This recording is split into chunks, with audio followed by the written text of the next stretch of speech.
Bob is a hoarder. Once something goes into Bob's apartment, it never goes out again. Bob cannot throw anything away. This was my living room. It is now chaos city here. I have so many beautiful things hiding here. I can't enjoy them. This is where I'm now sleeping because everything is moved over. The other room is the bedroom, which actually I cannot use anymore, and it was originally maintained as a library. The debris, if I stand on it, lose my head.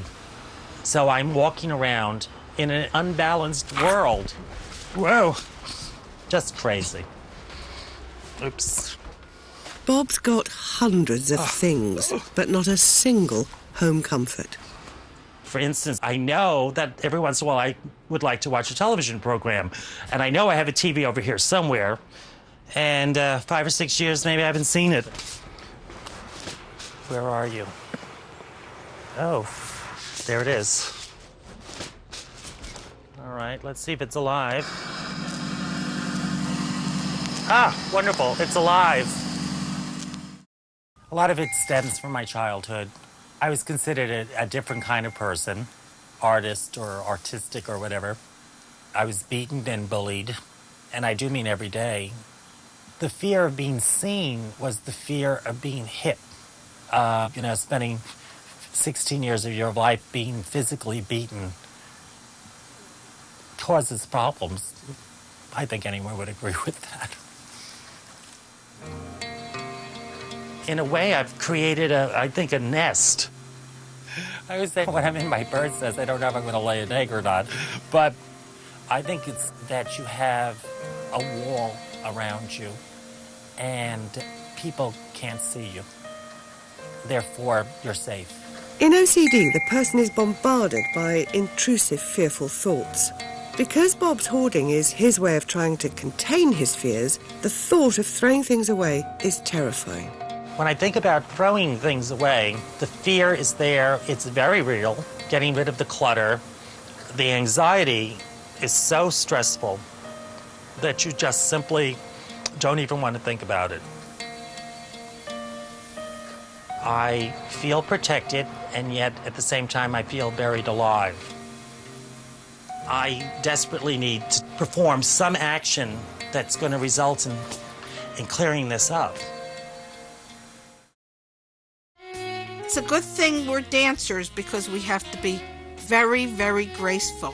We can have an avalanche, I call it. I could just touch this stack and the whole thing come careening down.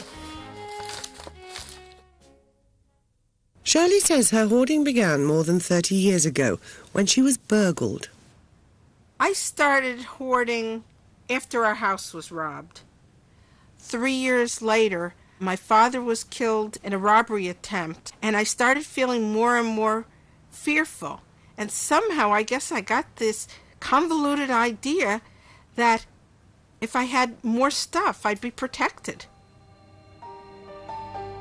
Somehow the clutter makes me feel safe. Like a neighbor said it in a joke. Well, if the robbers came to your house, they'd come in and they'd see such a mess that they'd say, the house has already been ransacked, and they'd go home. And the reality is, our house hasn't been robbed since then. Hoarders are hard to treat. Going to the house to persuade them to throw things away is the most effective way to change them. Dr. Randy Frost, one of the world's leading experts on hoarding, has been to Shirley's house a couple of times. Shirley, this is your living room, right? Right, this is the living room. Now, the last time I was here, I remember it being pretty cluttered like this, but maybe there's some things that have changed. That chair over there is now cleared out, is that right? Right. I actually sat in this last week. Oh, okay. Is there an organizational scheme here to all of this? No, it was just space, and Okay. I put it there. All right. It's a treasure hunt. That's what it is. Okay. That was my next question. How do you find things in here that you need? I don't. How do other people manage their possessions? They don't have so much stuff. In part, yeah. Yeah, that's certainly true. Today, Dr. Frost is going to try and help Shirley throw something away. He knows that he's likely to encounter resistance. How about over here? Why are you saving that? Because it's so beautiful.